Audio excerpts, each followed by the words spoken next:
નમસ્કાર વિદ્યાર્થી મિત્રો, ગુજરાત મોક્સમાં તમારું સ્વાગત છે. આપણે જે ગણિતની સિરીઝ ચાલુ કરી છે તેમાં ચેપ્ટર ચાલ્યું છે રેખીય સમીકરણ. આપણે પહેલો લેક્ચર જોયો લોપની રીતનો, એના પછી બીજો લેક્ચર જોયો સંખ્યાના જે શાબ્દિક પ્રશ્નો હતા એ, અને ત્રીજો લેક્ચર જે હતો આપણો રેખીય સમીકરણ એટલે કે દ્વિચલ સુરેખ સમીકરણનો, એ હતો કે સમીકરણના ઉકેલ, એક ઉકેલ, અનંત ઉકેલ અથવા કોઈ પણ ઉકેલ નહીં એનો. આજે આપણે જે ઇમ્પોર્ટન્ટ લેક્ચર જોવાનું છે, ખૂબ જ ઇમ્પોર્ટન્ટ લેક્ચર, એ છે સમીકરણના શાબ્દિક પ્રશ્નો. સમીકરણના શાબ્દિક પ્રશ્નો કેવા હોય છે એ આપણે વગર ટાઈમ વેસ્ટ કરે આગળ વધીએ. અત્યાર સુધી આપણે મિત્રો જે રેખીય સમીકરણ જોયું એમાં તમને ખબર હતી કે બે તમને સમીકરણ આપી દીધા હશે, એક્સ પ્લસ વાય બરાબર 5 અને એક્સ માઇનસ વાય બરાબર 3. હવે આનો ઉકેલ આપણે શોધવાનો હોય તો આપણને ખબર છે એક્સની કિંમત શું થઈ જશે, 5 ને 3 8 ભાગ્યા 2 એટલે કે 4, અને વાયની કિંમત 5 - 3 2 ભાગ્યા 2 એટલે કે 1. સીધા સમીકરણ આપી દીધા હતા. અત્યાર સુધી આપણને એના વિશે કોઈ ચર્ચા નથી કે સમીકરણો કેવી રીતે બનશે. આપણને સીધા સમીકરણો આપી દીધા હતા. પણ આજે જે આપણે જોવાનું છે એમાં શું હશે કે શબ્દોનો પ્રયોગ થયો હશે. અને શબ્દો કેવા કે જેનાથી શબ્દો પરથી પહેલાં આપણે બે સમીકરણ બનાવવાના, અને પછી આ બે સમીકરણ બની ગયા પછી લોપની રીતનો ઉપયોગ કરીશું અને એના ઉકેલ મેળવવાના. અથવા બીજું શું છે કે આપણે સમજીશું કે એની બેઝિક કોન્સેપ્ટ કોમન સેન્સ શું છે અને એના પરથી આપણે શોર્ટ ટ્રીક મેળવીશું. ઓકે, તો વગર ટાઈમ વેસ્ટ કરે આપણે આજે 15 ક્વેશ્ચન જોવાના છે. આ 15 પ્રશ્નો ખૂબ જ ઇમ્પોર્ટન્ટ છે, એક્ઝામમાં આવી શકે એવા છે, કારણ કે કોઈ પણ ગવર્મેન્ટ એક્ઝામમાં શાબ્દિક પ્રશ્નોનું વધારે મહત્ત્વ હોય છે કે ડાયરેક્ટ આપ્યા કરતાં. તો આજે વગર ટાઈમ વેસ્ટ કરે આપણે પ્રશ્નોથી જ શરૂઆત કરીએ તો આપણને વધારે ખ્યાલ આવશે. બાળ દિવસ પર 300 બાળકોમાં સમાન રૂપે મીઠાઈઓ વહેંચવાની હતી. બરાબર, 300 બાળકો હતા, સમાન રૂપે મીઠાઈઓ વહેંચવાની હતી. પરંતુ તે દિવસે શું થયું કે 50 બાળકો ગેરહાજર રહ્યા. હવે 50 બાળકો ગેરહાજર રહ્યા તો કુલ કેટલા બાળકો રહ્યા હશે ત્યાં? 250 બાળકો. કેમ? 300 આવવાના હતા, 50 ગેરહાજર રહ્યા, એટલે કે 250 બાળકો ત્યાં હાજર રહ્યા હશે. અને એના લીધે શું થયું? દરેક બાળકને એક વધારાની મીઠાઈ મળી. તો કુલ કેટલી મીઠાઈઓ વહેંચવામાં આવી હશે? ચલો બે સમીકરણો બનાવીશું અથવા જોઈશું આ કેવી રીતે થશે. પહેલાં સીન શું હતો કે બાળકો કેટલા હતા? બાળકો હતા પહેલાં 300. સમજો, એમને અમુક મીઠાઈઓ મળવાની હતી. તો મીઠાઈ દરેક બાળકને કેટલી મળવાની હતી? દરેક બાળકને, અહીંયા લખી દઉં છું બાળક દીઠ, એટલે કે દરેક બાળકને માની લઈએ કે એક્સ મીઠાઈ મળવાની હતી. તો કુલ મીઠાઈ કેટલી થઈ જશે?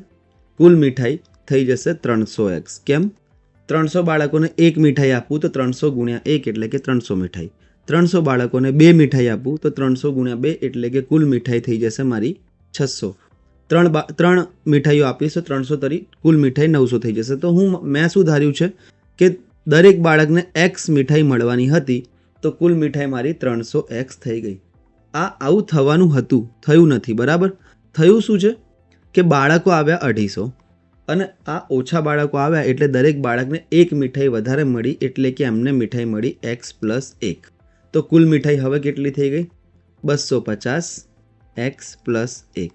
તો આ જ સમજવાની વસ્તુ હતી મિત્રો આ પ્રશ્નમાં, કે 300 બાળકો હતા, દરેક બાળકને x મીઠાઈ મળી, તો કુલ મીઠાઈ હતી 300x. પણ થયું શું કે 250 બાળકો હાજર રહ્યા, દરેકને x + 1 મીઠાઈ મળી, તો કુલ મીઠાઈ હતી 250 x + 1. હવે તમને ખબર છે કે મીઠાઈઓની સંખ્યા તો પહેલાંથી નક્કી જ હતી.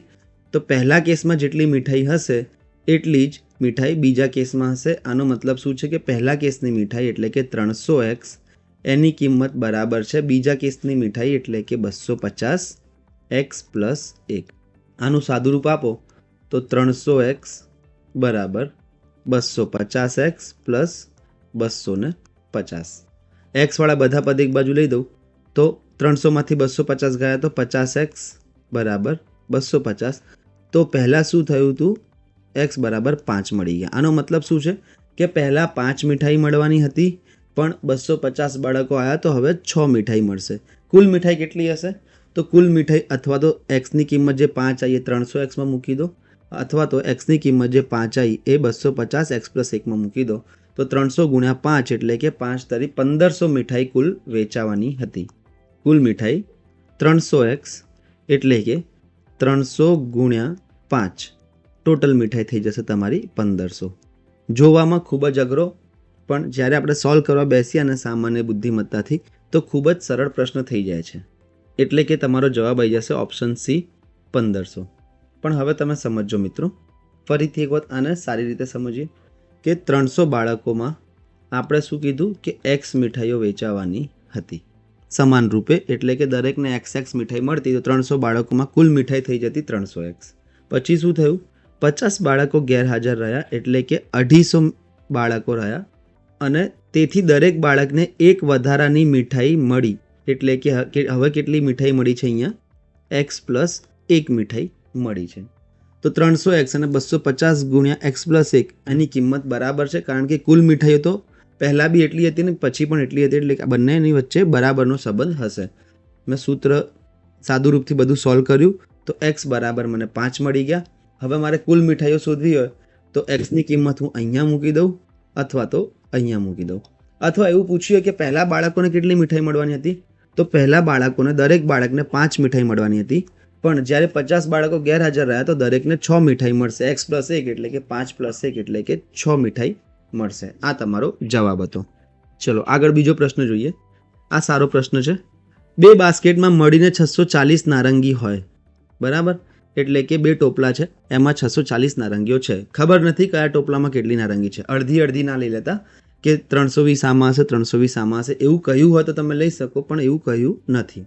પ્રથમ ટોપલામાંના નારંગીના 1/5 ભાગ બીજી ટોપલીમાં લઈ જવામાં આવે તો બંને ટોપલીમાં નારંગીની સંખ્યા સમાન થઈ જાય છે. ઓકે, તો પ્રથમ ટોપલીમાં નારંગીની સંખ્યા શોધો, બીજી ટોપલીમાં નારંગીની સંખ્યા શોધો. ગમે તે પ્રશ્ન પૂછો હોય આપણે એને સોલ્વ કરી શકીએ. આ હું ટોપલીઓ બનાવી દઉં છું, બરાબર. હવે શું હતું કે ધારો કે ઓકે, ધારવાની વસ્તુ છે કે આમાં એક્સ નારંગીઓ હતી અને આમાં વાય નારંગીઓ હતી અને બંનેનો સરવાળો કેટલો થતો હતો, 640. એટલે કે મને એક સમીકરણ મળી ગયું છે જે હું અહીંયા લખી દઈશ કે એક્સ અને વાયનો સરવાળો 640 થાય છે. આ મારું સમીકરણ 1 મને મળી ગયું છે. પછી શું કીધું કે આ ટોપલીમાંથી ફરીથી બનાવી દઉં છું, આમાં એક્સ હતી, આમાં હવે વાય હતી. ઓકે, પછી મેં શું કર્યું કે આ જે ટોપલી હતી પહેલી ટોપલી અને આ બીજી ટોપલી, તો પહેલી ટોપલીમાંથી મેં 1/5 ભાગ બીજી ટોપલીમાં નાખ્યો. હવે પહેલી ટોપલીમાં એક્સ નારંગીઓ હોય તો એનો 1/5 ભાગ એટલે કે x/5 મેં બીજી ટોપલીમાં નાખ્યા, બરાબર. પહેલીમાંથી x/5 લઈને બીજી ટોપલીમાં નાખ્યા તો પહેલી ટોપલીમાં કેટલા વધ્યા હશે કે x હતા, એમાંથી x/5 ઓછા થઈ ગયા તો પહેલી ટોપલીમાં વધ્યા 4x/5 અને બીજી ટોપલીમાં હવે કેટલા થઈ ગયા તો y હતા અને x પ્લસ 5 એમાં ઉમેરાયા. આ થઈ ગયા મારી બંને ટોપલીઓમાં નારંગીની સંખ્યા. પહેલી ટોપલીમાં હવે 4x પ્લસ 5 છે અને બીજી ટોપલીમાં y વત્તા x પ્લસ 5 છે, કારણ કે જે x પ્લસ 5 છે x/5 છે. કેમ x/5 છે? કારણ કે અહીંયા કહ્યું છે કે 1/5 ભાગ લઈ ગયા, એટલે કે x/5 બીજી ટોપલીમાં આપણે લઈ ગયા છીએ. અને હવે શું કીધું છે કે જ્યારે આ પ્રોસેસ આપણે કરી તો બંને ટોપલીઓમાં નારંગીની સંખ્યા સમાન થઈ ગઈ. તો આનો મતલબ એ છે કે આમાં જે નારંગીની સંખ્યા છે 4x/5 અને આમાં જે નારંગીની સંખ્યા છે y વત્તા x પ્લસ 5 એ બંને કેવા થઈ ગયા હવે સમાન.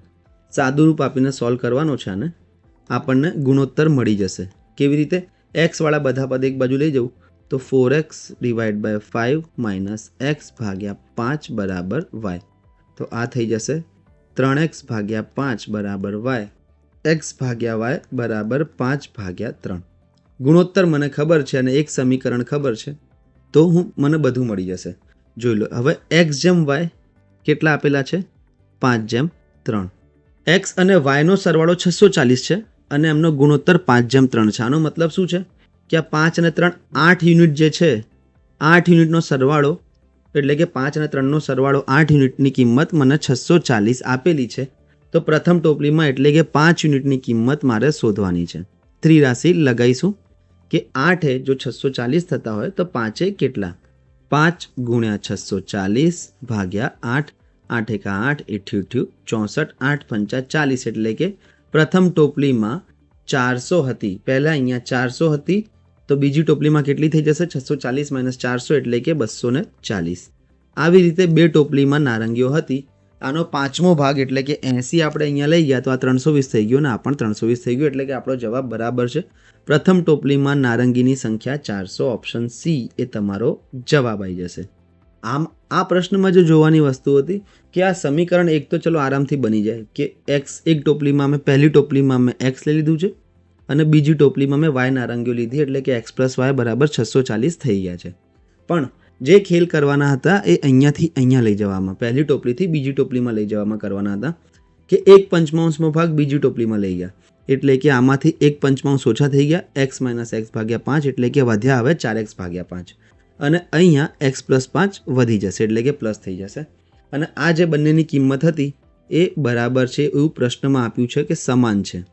તો આનો મેં ઉપયોગ કરીને ગુણોત્તર મેળવી લીધો. x અને y નો ગુણોત્તર 5:3 હતો અને બંનેનો સરવાળો 640 છે.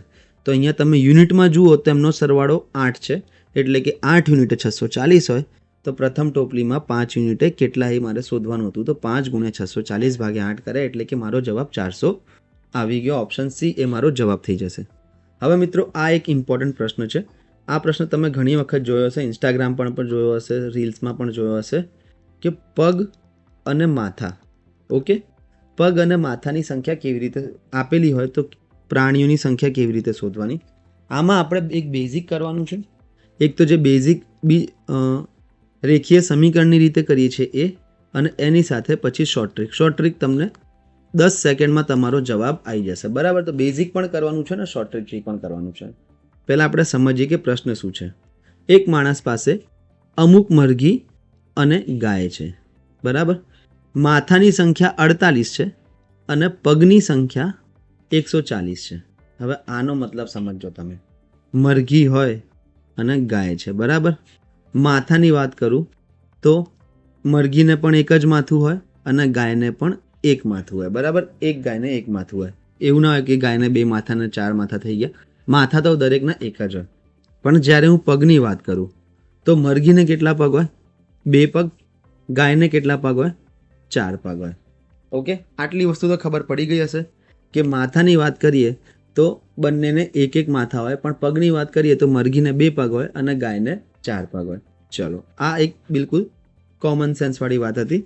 હવે આપણે ધારો કે x મરઘી છે અને y ગાય છે, ઓકે, કે x સંખ્યામાં મરઘી છે અને y સંખ્યામાં ગાય છે, તો એમના માથા કેટલા થશે? એક મરઘીનું એક માથું તો x મરઘીના x માથા, એવી રીતે એક ગાયનું એક માથું તો y ગાયના y માથા. અને આનો સરવાળો કેટલો આપેલો છે? મને 48 આપેલો છે. આ મારું સમીકરણ 1 થઈ ગયું કે x + y = 48. પગની વાત કરીએ તો એક મરઘીને જો 2 પગ હોય તો x મરઘીને કેટલા પગ હશે? 2x પગ હશે. એવી રીતે એક ગાયને 4 પગ હોય તો y ગાયને 4y પગ હશે. અને એનો સરવાળો મને આપેલો છે 140. આ મારું સમીકરણ 2 થઈ ગયું. હવે જોઈ લો તમે કે x + y = 48, 2x + 4y = 140.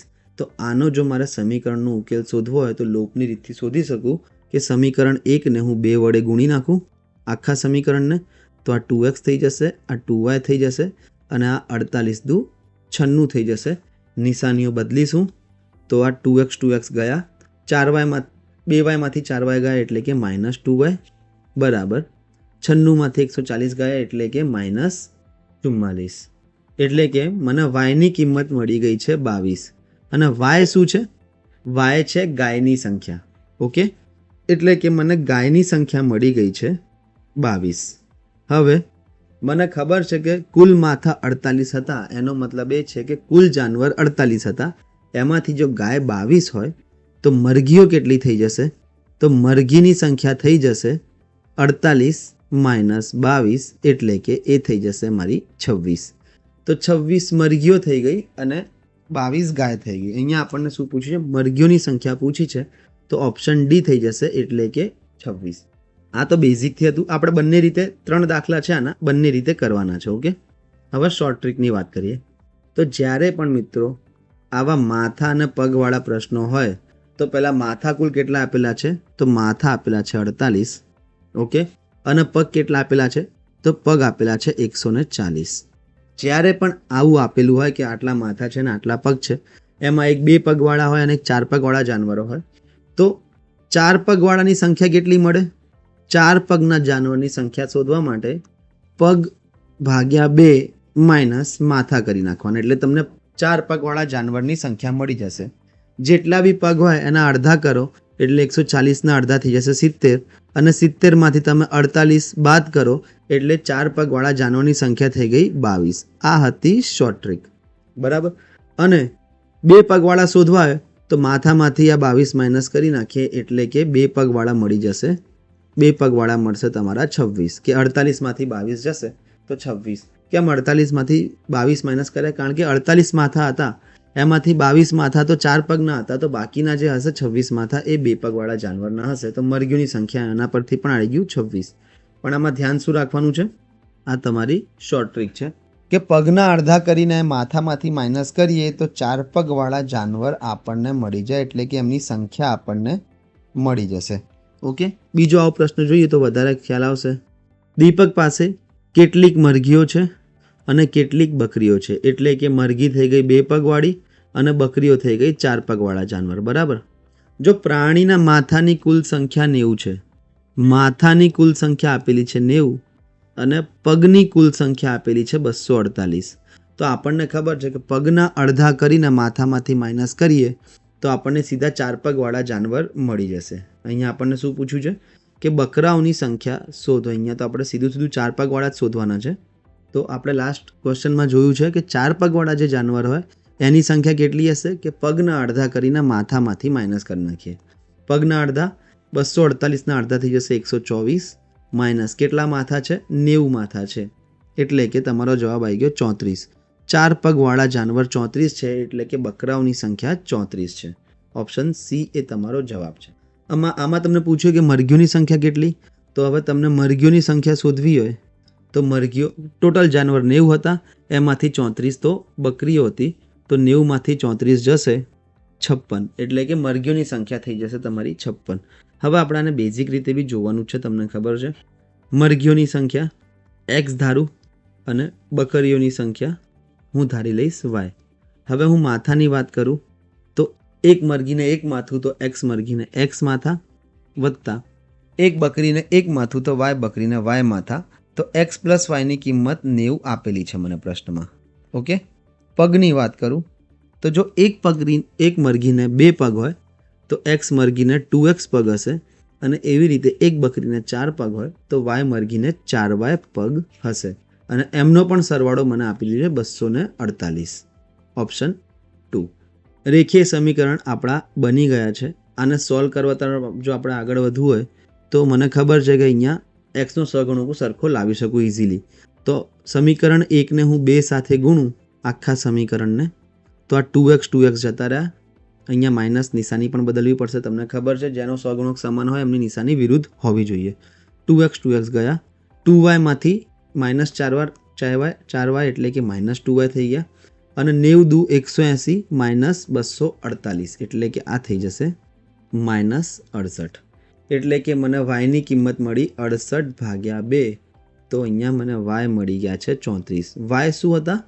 બકરીઓની સંખ્યા જો આપણે જોઈશું ધારી હતી એ કે વાય હતા 34, એટલે કે બકરીઓ કેટલી હતી? બકરીઓ તમને મળી ગઈ 34.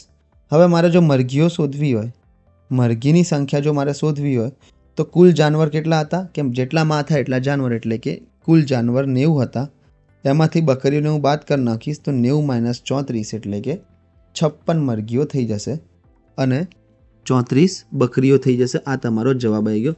બાકી તમે આવી રીતે પણ કરી જ શકો છો, બરાબર, કે 4 પગવાળા જાનવરમાં શોધવા માટે પગના અડધા કરીને માથામાંથી માઇનસ કરી નાખવાના. ચલો, આ એક સારો પ્રશ્ન છે. આમાં જો તમને શોર્ટ ટ્રીક ખબર હોય તો જ તમે આ કરી શકો. કેવું છે? ભેંસ અને બતકના જૂથમાં પગની સંખ્યા માથાની સંખ્યા કરતાં બમણી કરતાં 24 વધુ છે, તો સમૂહમાં ભેંસોની સંખ્યા કેટલી હશે? ઓકે, આપણે માની લઈએ કે પગની સંખ્યાને હું પગ દ્વારા દર્શાવું છું અને માથાની સંખ્યાને હું દર્શાવું છું માથા દ્વારા. એક્સ અને વાય પણ લઈ શકાય, કંઈ ફરક પડતો નથી. હવે મને શું કીધું છે કે પગની જે સંખ્યા છે એ બરાબર છે માથાની સંખ્યાના બમણા 2 ગુણ્યા માથાની સંખ્યા એના કરતાં 24 વધુ છે. આખા સમીકરણને હું 2 વડે ભાગી નાખું તો શું થઈ જશે? પગ ભાગ્યા 2 બરાબર માથા પ્લસ 12. જોઈ લો, પગને 2 વડે ભાગ્યા તો પગ ભાગ્યા 2 થઈ ગયા. 2 ગુણ્યા માથાને 2 વડે ભાગું તો 2 કપાઈ જશે એટલે ખાલી માથા વધશે અને 24ને પણ 2 વડે ભાગવા પડશે એટલે કે 12 થઈ જશે. હવે પગ ભાગ્યા 2 માઇનસ માથા બરાબર 12. ચલો, હવે જો તમને શોર્ટ ટ્રીક ખબર હોય તો તમને ખબર પડવી જોઈએ કે પગના અડધા કરીને માથામાંથી માઇનસ કરીએ તો આની શું કિંમત મળે? 4 પગવાળા જાનવરની સંખ્યા મળશે. ઓકે, 4 પગવાળા જાનવરની સંખ્યા મળશે જેની કિંમત કેટલી છે? 12. એટલે કે 4 પગવાળા જાનવર કેટલા થઈ ગયા? 12. તો ભેંસોની સંખ્યા, ભેંસો 4 પગવાળી હતી એટલે કે ભેંસોની જેમ સંખ્યા મને પૂછી હતી એ મને મળી ગઈ છે સીધી 12. આના માટે તમારે શોર્ટ ટ્રીક ખબર હોવી જોઈએ ને સેટિંગ કરતાં પણ આવડવું જોઈએ. બે સંખ્યાઓનો ગુણાંક 48 છે. સમજો, હવે આ પ્રશ્ન જોજો. જો એક સંખ્યા પક્ષીની પાંખોની સંખ્યા વત્તા તમારા એક હાથની આંગળીઓની સંખ્યાના 2 ગણા ભાગ્યા ટ્રાયસિકલના પૈડાની સંખ્યા સમાન હોય તો બીજી સંખ્યા કઈ હશે? માની લઈએ કે બે સંખ્યાઓ છે એક્સ અને વાય. બરાબર, આ બે સંખ્યાઓ છે. એમાં શું કીધું છે કે એમનો ગુણાકાર 48 છે એટલે કે એક્સ ગુણ્યા વાયની વાત કરું તો એની કિંમત 48 આપેલી છે. ઓકે, આ મને સમીકરણ મારું એક મળી ગયું. સરળ ક્વેશ્ચન છે, વધારે કંઈ છે નહીં. હવે શું કહ્યું છે કે જો એક સંખ્યા એટલે કે એક્સ અને વાયમાંથી કોઈ પણ લઈ લઉં, એક્સની કિંમત આપેલી છે પણ ડાયરેક્ટ મને આંકડાઓમાં નથી આપી, મારે બનાવવાની છે. તો એ કિંમત શું છે કે પક્ષીઓની પાંખોની સંખ્યા એટલે કે 2 વત્તા તમારા એક હાથની આંગળીઓની સંખ્યાના 2 ગણા. એટલે તમારા એક હાથમાં આંગળીઓ હોય છે 5 અને એના 2 ગણા એટલે કે 10. બરાબર, તો 2 અને 10 કેટલા થઈ ગયા? આ થઈ ગયા 12 ભાગ્યા ટ્રાયસિકલના પૈડાની સંખ્યા એટલે કે ભાગ્યા 3. ટ્રાયસિકલમાં 3 પૈડા હોય તો 12 ભાગ્યા 3 એટલે કે એક સંખ્યા મને 4 આપેલી છે. આવી રીતે મને સંખ્યા આપી છે. બરાબર, એવી આમ સિંગલ આરામથી નથી કહી દીધું કે એક સંખ્યા 4 છે, પણ એવું કહ્યું છે કે પક્ષીઓની પાંખોની સંખ્યા એટલે કે 2, તમારા એક હાથની આંગળીઓની સંખ્યાના 2 ગણા એટલે કે 10 ભાગ્યા ટ્રાયસિકલના પૈડાની સંખ્યા એટલે કે 3 વડે આને ભાગો. 2 અને 10નો સરવાળો કરો અને 3 વડે ભાગો. એ એક સંખ્યા છે તો 2 અને 10 12 અને એનો ભાગાકાર 3 સાથે કર્યો તો મને 4 જવાબ મળ્યો. એટલે કે એક સંખ્યા એક્સ મારી 4 છે. એક્સ બરાબર 4. હવે આ જ એક્સ બરાબર 4 હું સમીકરણ 1માં મૂકીશ. સમીકરણ 1 શું છે? એક્સ ગુણ્યા વાય બરાબર 48. એક્સની કિંમત 4 મૂકીશું તો 4 ગુણ્યા વાય બરાબર 48. તો મને વાયની કિંમત કેટલી મળી જશે? 12 ચોક 48 એટલે કે વાય બરાબર 12. ઓપ્શન સી એ તમારો જવાબ થઈ ગયો. ચલો આગળ વધી બીજા પ્રશ્ન તરફ. સારો પ્રશ્ન છે આ. એક્સ વાય અને ઝેડ સાથે ડિનર લીધું હતું. બરાબર, ઝેડના ભોજનની કિંમત વાય કરતાં 20% વધુ હતી. એટલે કે ઝેડના ભોજનની કિંમત વાય કરતાં 20% વધુ અને એક્સના ભોજનની કિંમત ઝેડના ભોજનની કિંમત જેટલી હતી તેના 5/6 ભાગ જેટલી હતી. એટલે કે ઝેડના જેટલા રૂપિયા લાગ્યા એના ગુણાકાર કરીએ 5/6 સાથે એટલા એક્સના રૂપિયા લાગ્યા. જો વાયે 100 રૂપિયા આપ્યા હોય તો ત્રણેય ચૂકવેલ રકમ કેટલી છે? સૌથી પહેલી વસ્તુ તો વાયે કેટલા આપી દીધા છે? 100 રૂપિયા. આ આપણને એક મસ્ત વસ્તુ આપી દીધી છે અને આંકડો બી સારો છે. 100 રૂપિયા એટલે ટકાવારીમાં બી વાંધો નહીં આવે. હવે પહેલું સેન્ટેન્સ જોઈએ જે હાઇલાઇટ કરેલું છે કે ઝેડના ભોજનની કિંમત વાય કરતાં 20% વધુ છે. એટલે કે ઝેડની કિંમત કેટલી હશે? જો વાયે 100 રૂપિયા આપ્યા તો ઝેડની કિંમત એના 20% વધુ એટલે કે 120 રૂપિયા હશે. પહેલી લાઇનથી મને આ ખબર પડી ગઈ કે ઝેડે 120 રૂપિયા આપ્યા. ઓકે, હવે બીજી લાઇન જોઈએ કે એક્સના ભોજનની કિંમત ઝેડના ભોજનની કિંમત જેટલી હતી તેના 5/6 હતી. એટલે કે એક્સની કિંમત કેટલી હતી? ઝેડની જેટલી હતી એનો 5/6 ભાગ. ઝેડની કિંમત હતી 120, એના 5/6 કરીએ એટલે કે 6 × 6, 6 × 2 12 અને 0 5 × 2 100. એટલે કે એક્સે કેટલા રૂપિયા આપ્યા? 100 રૂપિયા. ત્રણેયના રૂપિયા મને મળી ગયા. વાયે આપ્યા હતા 100 રૂપિયા, ઝેડે 120 રૂપિયા અને એક્સે 100 રૂપિયા આપ્યા. તો ત્રણેય ચૂકવેલ કુલ રકમ કેટલી હતી? તો 100 વત્તા 120 વત્તા 100 એટલે કે કુલ રકમ થઈ ગઈ 320 રૂપિયા. આ મારો જવાબ થઈ ગયો. પ્રશ્નમાં ખાલી સમજીને વિચારીને સમીકરણ આ તમને બનાવતા આવડવું જોઈએ કે એક્સ એ ઝેડના 5/6 રકમ આપી તો આને આવી રીતે લખી શકાય. ઓકે, આ તમને ખબર પડવી જોઈએ. ચલો, આ એક જે છે સારો પ્રશ્ન છે. આમાં કન્ફ્યુઝ થવાના ચાન્સીસ વધારે છે કે 1760 મીટર લાંબો સીધો રસ્તો છે, બરાબર, અને બંને બાજુએ 20-20 મીટરના અંતરે વાવેતર કરી શકાય તેવા વૃક્ષોની મહત્તમ સંખ્યા શોધો. આના માટે આપણે પહેલાં એક કોન્સેપ્ટ સમજવો પડશે કે હું બનાવું છું કે આ એક 100 મીટર લાંબો રસ્તો છે. 1760ની આપણે વાત નથી કરતા, આપણે 100 મીટરની વાત કરીએ, બરાબર. અને હું એવું કહું છું કે દર 20 મીટરે વૃક્ષો વાવવા છે. તો તમે શું કરશો? પહેલાં 20-20 મીટરના ભાગ પાડી દેશો. જેમ કે આ પહેલો ભાગ, બીજો 30, ત્રીજો, ચોથો.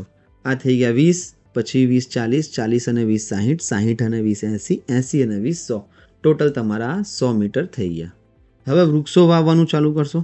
પહેલું વૃક્ષ અહીંયા લગાવશો, બીજું વૃક્ષ અહીંયા લગાવ્યું, ત્રીજું અહીંયા, ચોથું અહીંયા અને પાંચમું અહીંયા. એટલે તમે ટોટલ કેટલા વૃક્ષો આવ્યા? 5. આ કેવી રીતે મળી જશે કે 100 મીટરનું અંતર હતું અને દરેક 20 મીટરે વૃક્ષો વાવવા હોય તો 100/20 એટલે કે કુલ 5 વૃક્ષો વાવવા પડશે. પણ તમે જ્યારે ચાલુ કરશો ત્યારે આ 0 એટલે કે શરૂઆત કરશો ત્યારે ત્યાં પણ એક વૃક્ષ વાવવાના છો, બરાબર. તો ભાગાકાર કરીને જે બી જવાબ આવે એમાં +1 વૃક્ષ તમારે ઉમેરવું પડશે. એટલે કે તમે 100 મીટરમાં 20 મીટરના કેટલા વૃક્ષો વાવી શકો? તો કુલ 6 વૃક્ષો વાવી શકો. કેવી રીતે? કે 100 મીટરનું અંતર હતું અને દર 20 મીટર આપણે વૃક્ષ વાવવું હોય તો 5 વૃક્ષ તો આ થઈ ગયા, અને પહેલું જે આપણે સ્ટાર્ટિંગમાં વાવ્યું હશે એ વૃક્ષ એટલે કે કુલ 6 વૃક્ષ થઈ ગયા. બીજો આનું એક એક્ઝામ્પલ જોઈએ. 70 મીટરનું અંતર છે આખું અને તમારે 10 મીટરે દિવાલ બાંધવી છે. દર 10 મીટરે દિવાલ બાંધવી છે. ઓકે, વૃક્ષો નથી વાવવા, હવે દિવાલ બાંધવી છે. તો તમે પહેલાં શું કરશો? પહેલો 10 મીટર એક દિવાલ તમે બાંધી દીધી. ઓકે, બીજા 10 મીટરે એક દિવાલ તમે બાંધી દીધી, ત્રીજા 10 મીટરે એક દિવાલ થઈ ગઈ, અને એવી રીતે શું કર્યું તમે કે 7 દિવાલો બાંધી નાખી. કેવી રીતે? કે આ પહેલો 10 મીટર હતું, પછી આ 10 અને 10 20 મીટર થયા, પછી થઈ ગયા 30 મીટર, પછી થઈ ગયા 40 મીટર, 50 મીટર થયા, અહીંયા થયા 60 મીટર, અને આ થઈ ગયા તમારા ટોટલ 70 મીટર. એટલે કે 70 મીટરનું અંતર હતું એમાં તમે દર 10 મીટરે દિવાલ બાંધો તો કુલ કેટલી દિવાલો થાય? કે જેટલું અંતર ભાગ્યા જેટલું અંતર દરેકમાં રાખવાનું છે એટલે કે 10, એટલે કે 7 દિવાલો બંધાશે. પણ એક વસ્તુ સમજવા જેવી એ છે કે તમે જ્યારે શરૂઆત કરી હશે ત્યાં બી તો એક દિવાલ બાંધી હશે ને. તો કુલ 7 દિવાલો તમે બાંધી પ્લસ શરૂઆતમાં જે તમે એક દિવાલ બાંધી હશે એટલે કે કુલ દિવાલો કેટલી થઈ ગઈ? હવે 8 દિવાલ. તો મારો ખાલી કહેવાનો મતલબ મિત્રો આ પ્રશ્નમાં એ જ હતો કે 1760 મીટર લાંબો રસ્તો છે અને દર 20-20 મીટરે આપણે વૃક્ષોનું વાવેતર કરવાનું છે. ઓકે, તો શું થશે? ટોટલ કેટલા વૃક્ષો થશે આપણા વાવેતરમાં? કે કુલ અંતર આપણું છે 1760 મીટર ભાગ્યા 2 વૃક્ષ વચ્ચેનું અંતર 20 મીટર, એટલે કે તમારું થઈ જશે આ 88 વૃક્ષોનું તમે વાવેતર કરી શકો એક સાઈડ. પણ આ 88માં જે તમે સ્ટાર્ટિંગમાં એક વૃક્ષ રોપ્યું હશે એ એક વૃક્ષનું પણ ગણતરી કરવાની, એટલે કે ટોટલ કેટલા? 89 વૃક્ષો તમે એક બાજુ વાવેતર કરી શકો. પણ અહીંયા 89 ઓપ્શન છે નહીં. કેમ? કારણ કે બંને સાઈડ વાવેતર કરવાનું છે, એટલે કે 89 આ બાજુ ડાબી બાજુ અને 89 જમણી બાજુ. તો તમારો જવાબ આવી જશે 178. તો જ્યારે બી મિત્રો આવી રીતે વસ્તુઓ ભરવાની હોય વચ્ચે તો કુલ અંતર ભાગ્યા જેટલા અંતરે કરવાનું છે એ શોધી લો, અને એમાં એક ઉમેરવાનું ખાસ ના ભૂલતા, કારણ કે સ્ટાર્ટિંગમાં પણ તમે એક વૃક્ષ વાવ્યું હતું. જેમ કે 5 મીટરે તમને દરેક મીટરે રોપવાનું હોય તો 1 મીટરે એક તમે નાખ્યું હશે, બીજા મીટરે નાખ્યું હશે, ત્રીજા મીટરે નાખ્યું હશે, ચોથા મીટરે અને 5મા મીટરે. આ 5 થઈ ગયા. પણ અહીંયા બી તમે એક વૃક્ષ તો નાખ્યું હશે, એટલે કે 5 અને 1 6 વૃક્ષો આવી રીતે તમારા થઈ જશે. તો જ્યારે પણ આવું ઇક્વલ ડિસ્ટ્રીબ્યુશન કરવાનું હોય તો +1 કરવાનું ના ભૂલતા, બરાબર, કોઈ પણ જગ્યાએ. ચલો આગળ વધી બીજા પ્રશ્ન તરફ. સારો પ્રશ્ન છે. પ્રશ્ન સમજીએ પહેલાં. એક ટેક્સી સર્વિસ છે, રાજકુમાર ટેક્સી સર્વિસ. એ લોકો શું કરે છે કે એક નિશ્ચિત ચાર્જ હોય છે એમનો, ફિક્સ ચાર્જ, કે તમે ટેક્સી બોલાવો પછી જાઓ કે ના જાઓ તમારે એ ચાર્જ તો આપવાનો રહેશે. અને એની સાથે પ્રતિ કિલોમીટર અંતર માટે એક ચાર્જ કરવામાં આવે છે. ઓકે, હા, તો આપણે આ બંને ચાર્જ શોધવાના છે. શું કીધું છે કે તમે આ ટેક્સી બોલાવો, બરાબર, કે તમારે 1 કિલોમીટર જવાનું હોય કે 10 કિલોમીટર જવાનું હોય કે 100 કિલોમીટર જવાનું હોય, પણ એક ફિક્સ ચાર્જ હશે એનો, કે જેમ કે ફિક્સ ચાર્જ 50 રૂપિયા તો ખાલી ટેક્સી બોલાવવાના લાગશે. એના પછી પ્રતિ કિલોમીટરનો જે ચાર્જ હશે, જેમ કે 1 કિલોમીટરના 2 રૂપિયા હોય તો તમે 5 કિલોમીટર ગયા તો 10 રૂપિયા આપવાના, એટલે કે ટોટલ 60 રૂપિયા આપવાના. ફિક્સ ચાર્જ એટલે શું કે ટેક્સી બોલાવવાનો ચાર્જ.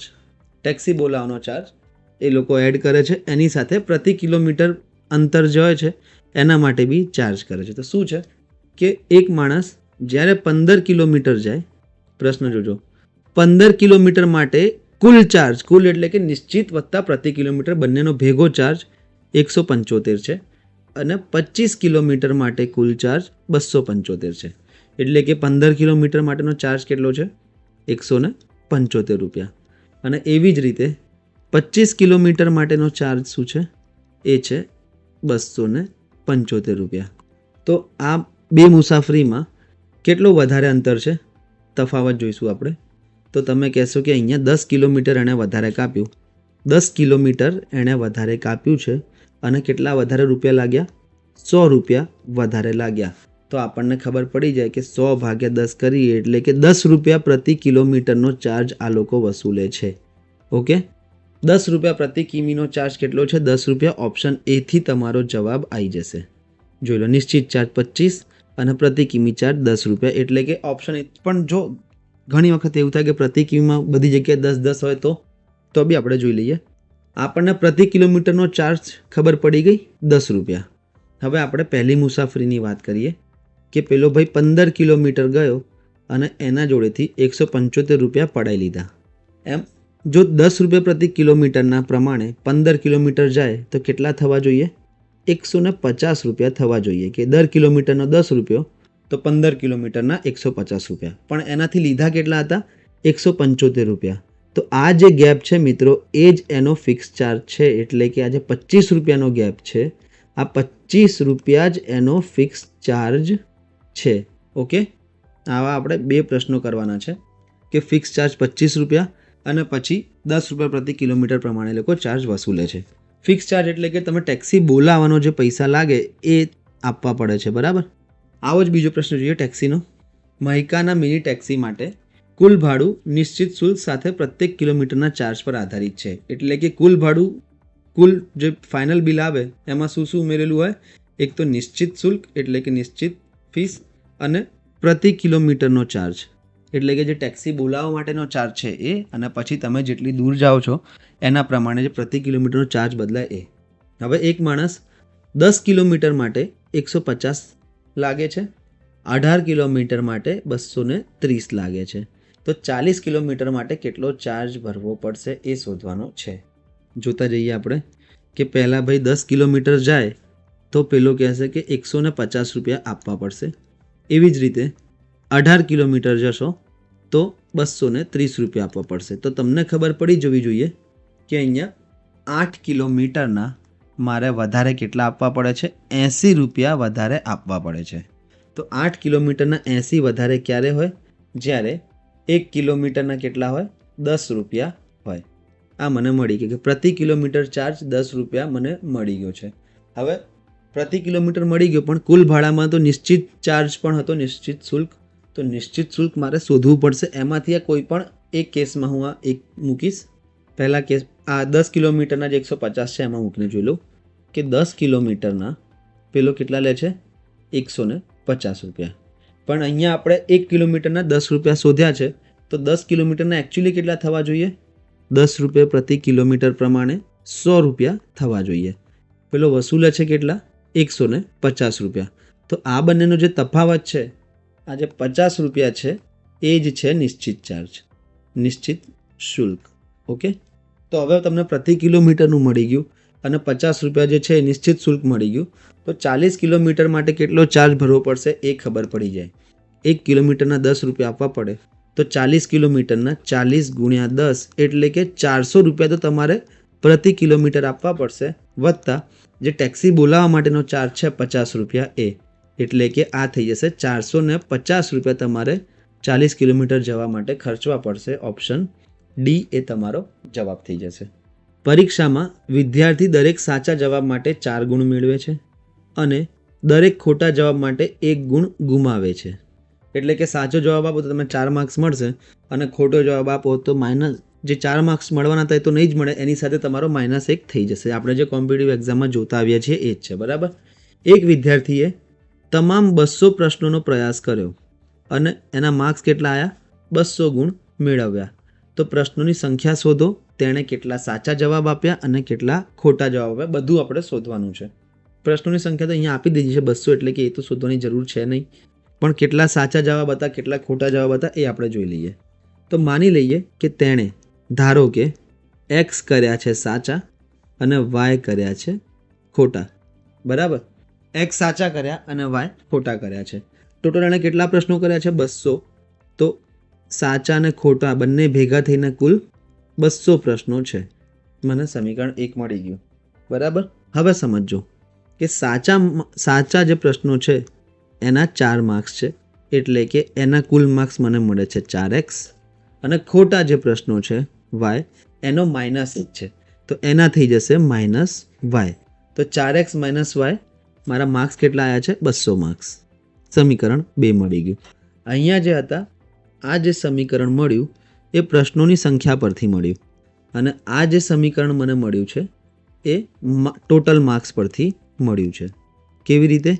કે એક્સ પ્રશ્નો સાચા પડ્યા એટલે કે 4x માર્ક્સ આવી ગયા, અને વાય ખોટા પડ્યા એટલે કે 1 ગુણ ગુમાવે એટલે કે -y થઈ જશે, એટલે કે 4x - y બરાબર ટોટલ માર્ક્સ કેટલા છે? 200. આ બે સમીકરણોનો જો હું ઉકેલ શોધું લોપની રીતથી તો x + y બરાબર 200 અને 4x - y બરાબર 200. સીધો હું સરવાળો કરી નાખીશ તો આ y અને y કપાઈ જશે, તો 5x બરાબર થઈ જશે 400. તો xની કિંમત મળી ગઈ મને 80. આનો મતલબ શું છે? x શું હતું? સાચા પ્રશ્નો, એટલે કે સાચા એણે કર્યા છે 80 અને ખોટા કર્યા છે ટોટલ 200 કર્યા હતા, એમાંથી 80 સાચા કર્યા તો 120 થઈ જશે એના ખોટા. આ મારો જવાબ આવી જશે. આગળ વધી બીજા પ્રશ્ન તરફ. સીધો આ લોપનો પ્રશ્ન છે, તમને બતાવી દઉં. આ તમારે જાતે જ કરવાનું છે. શું છે કે 10 ખુરશીઓ અને 6 ટેબલની કિંમત 6200 છે. 3 ખુરશીઓ અને 2 ટેબલ મળીને 1900 થાય છે. તો 4 ખુરશીઓ અને 5 ટેબલની કિંમત શોધો. સૌથી પહેલાં જ્યારે આવા બે સમીકરણ આપ્યા અને ત્રીજું સમીકરણ પૂછ્યું હોય તો ખુરશી જે છે એને હું x માની લઉં કે x ખુરશીઓ છે, અને ટેબલ જે છે ટેબલને હું y માની લઉં. આ છે શું? ધારો કે ધારવાની વસ્તુ છે કે ખુરશી x રૂપિયાની હતી અને ટેબલ y રૂપિયાનું હતું. તો હવે પહેલું સમીકરણ બનાવીશ કે 10 ખુરશીઓ અને 6 ટેબલની કિંમત 6200. એક ખુરશીની કિંમત x છે તો 10 ખુરશીની કિંમત 10x થઈ જશે. એક ટેબલની કિંમત અહીંયા મેં y ધારી છે તો 6 ટેબલની કિંમત થઈ જશે 6y, અને આ બંનેનો સરવાળો મને આપેલો છે 6200, કારણ કે બંનેની ભેગી થઈને કિંમત થાય છે 6200. આ થઈ ગયું મારું સમીકરણ 1. હવે બીજી લાઈન પર જવું કે 3 ખુરશી અને 2 ટેબલ મળીને 1900 છે. 3 ખુરશી એટલે કે 3x અને 2 ટેબલ એટલે કે 2y. આ બંને ભેગા થઈને કેટલાના છે? 1900 છે. આ મને મળી ગયું સમીકરણ 2, બરાબર. હવે આ બંને સમીકરણમાં લોપની રીત લગાવીને હું x અને y મેળવીશ, અને આ x અને y થી મારો જવાબ નથી આવી જતો. કેમ? કારણ કે મારે શું શોધવાનું છે? 4 ખુરશી અને 5 ટેબલની કિંમત શોધવાની છે, એટલે કે 4 ખુરશી 4x વત્તા 5 ટેબલ 5y. આની મારે કિંમત શોધવાની છે. તો પહેલાં હું અહીંયા લોપની રીત લગાવીને x અને y શોધીશ, અને અહીંયા જે x અને y મને મળશે એની કિંમત હું અહીંયા મૂકીને જે જવાબ આવે એ ઓપ્શન હું ટીક કરીને આવી જઈશ. પણ આમાં ઇમ્પોર્ટન્ટ શું હતું કે આ બે સમીકરણો બનાવતા આવડવા જોઈએ, અને બે સમીકરણો બનાવતા આવડવા જોઈએ એની પહેલાં શું ઇમ્પોર્ટન્ટ હતું કે ધારતા આવડવું જોઈએ કે ખુરશી હું ટેબલને x અને ખુરશીને y માની શકું, બરાબર. કંઈ જ ફરક નથી પડી જવાનું. ચલો આગળ વધીએ. 21 પેન્સિલ અને 9 ક્લિપરની કિંમત 819 છે. તો 7 પેન્સિલ અને 3 ક્લિપરની કુલ કિંમત કેટલી છે. જ્યારે મિત્રો જો આપણે રેખીય સમીકરણનો પહેલો લેક્ચર હતો એનું જે બેઝિક કન્સેપ્ટ હતું એ અહીંયા યુઝ થશે. શું છે કે 21 પેન્સિલ, તો હું પેન્સિલને શું માની લઉં છું કે એક પેન્સિલની કિંમત x રૂપિયા છે અને ક્લિપરની વાત કરીએ તો એક ક્લિપરની જે કિંમત છે એ છે y રૂપિયા. બરાબર. અહીંયા મને પ્રશ્નમાં આપ્યું છે કે 21 પેન્સિલ એટલે કે 21x અને 9 ક્લિપર એટલે કે 9y, આ બંનેની ભેગી કિંમત કેટલી છે? 819. આ મારું સમીકરણ 1 થઈ ગયું. પછી ડાયરેક્ટ કવિએ પ્રશ્ન પૂછી નાખ્યો કે 7x વત્તા 3y કેટલું થશે. 7x વત્તા 3y એટલે કે 7 પેન્સિલ એટલે કે પેન્સિલ x રૂપિયાની હતી તો 7x અને 3 ક્લિપર y રૂપિયાના હતા એટલે કે 3y. આની કિંમત કેટલી થશે? હવે જો મિત્રો આ બંનેમાં આ પ્રશ્નમાં અને આ જે સ્ટેટમેન્ટ આપેલું છે, મેં તમને શું કીધું હતું કે જો દ્વિચલ હોય તો તમારે કમ્પલસરી 2 સમીકરણ જોઈએ જ. અહીંયા તમને 2 સમીકરણ નથી આપ્યા, આ તો પ્રશ્ન છે, પણ અહીંયા તમને ખાલી એક જ સમીકરણ આપ્યું છે. બરાબર. દ્વિચલને સોલ્વ કરવા માટે 2 સમીકરણ જોઈએ, 2 રેખાની જરૂર પડે જ. અને જો એવું નથી, જો 2 સમીકરણ ન આપ્યા હોય તો શું કરવાનું કે પ્રશ્ન જોવાનો. જોઈ લો 21x + 9y = 819 આપેલું છે પ્રશ્નમાં અને આપણને પૂછ્યું શું છે 7x + 3y. હવે તમે જુઓ, થોડું ધ્યાન આપો આમાં તો તમને ખબર છે કે 21/3 7 થશે, 9/3 3 થશે. તો આનો જે જવાબ હશે એ 819/3 એટલે કે 273 થઈ જશે. તમે જુઓ અહીંયા સહગુણકની વાત કરું છું. x નો સહગુણક /3 છે, y નો સહગુણક /3 છે. તો આ જે અચળ પદ છે એ પણ કેવું થઈ જશે? /3 એટલે કે 273 તમારો જવાબ આવી જશે. ઓપ્શન સી એ તમારો જવાબ થઈ જશે. તો આ મિત્રો હતા રેખીય સમીકરણના શાબ્દિક પ્રશ્નો. આપણે મિનિમમ 5 થી 10 જેવા પ્રશ્નો અલગ અલગ પ્રકારના જોયા. એક આ બાળકવાળો જોયો કે મીઠાઈઓની વહેંચણી કેવી રીતે થાય છે. પછી એક બાસ્કેટમાંથી બીજા બાસ્કેટમાં અમુક નારંગીઓ લઈ ગયા એ જોયું. એના પછી પગ અને માથા જે ખૂબ જ ઇમ્પોર્ટન્ટ છે, ઘણી વખત આવે છે, એનું આપણે બેઝિક અને શોર્ટ ટ્રીક બંને રીતે જોયું છે. પછી આ પક્ષીઓની પાંખોની સંખ્યા વત્તા આ તે તમને ડાયરેક્ટ ના કીધું હોય પણ આવી રીતે ફરાઈને કહે એટલે તમને એવું લાગે કે બહુ અઘરું છે, પણ હોતું કંઈ નથી એમાં. ડિનરવાળો પ્રશ્ન જોયો. એક આ કોન્સેપ્ટ જોયો કે રસ્તામાં વાવેતર કેવી રીતે થઈ શકે. જેટલા પણ લંબાઈ હોય એમાં ભાગ્યા જેટલા અંતરે વાવેતર કરવાનું એને કરીને +1 કરવાનું ના ભૂલતા, કારણ કે સ્ટાર્ટિંગમાં પણ તમે એક વૃક્ષ વાવ્યું હશે. આ ખૂબ જ ઇમ્પોર્ટન્ટ પ્રશ્ન હતો જે ભવિષ્યની પરીક્ષાઓમાં આવી શકે છે. ટેક્સી ચાર્જવાળામાં નિશ્ચિત ચાર્જ અને પ્રતિ કિલોમીટર ચાર્જવાળો આ બંને પ્રશ્નો હતા જે. એના પછી દરેક સાચા જવાબ માટે 4 ગુણ, ખોટા જવાબ માટે 1 ગુણ. આમાં અલગ અલગ પણ હોઈ શકે. સાચા જવાબ માટે 3 હોઈ શકે, ખોટા માટે 1 હોઈ શકે. તો એ પ્રમાણે તમારે અહીંયા ટોટલ માર્ક્સમાં બધી વસ્તુ મૂકવાની છે. અને આમાં જે એક વસ્તુ હતી મિત્રો, આ તમે ઓપ્શન પરથી પણ જઈ શકો. બરાબર. ઓપ્શન પરથી પણ જવાય, આમાં કોઈ એવી વસ્તુ છે નહીં. બેઝિક લોપનો નિયમ લગાવીને સમીકરણનો ઉકેલ શોધવાનો હતો. અને એવી જ રીતે આ ક્લિપરવાળો કે જ્યાં 2 સમીકરણ ન આપ્યા હોય તો સમજી લેવાનું કંઈ ને કંઈ કોમન નીકળે છે.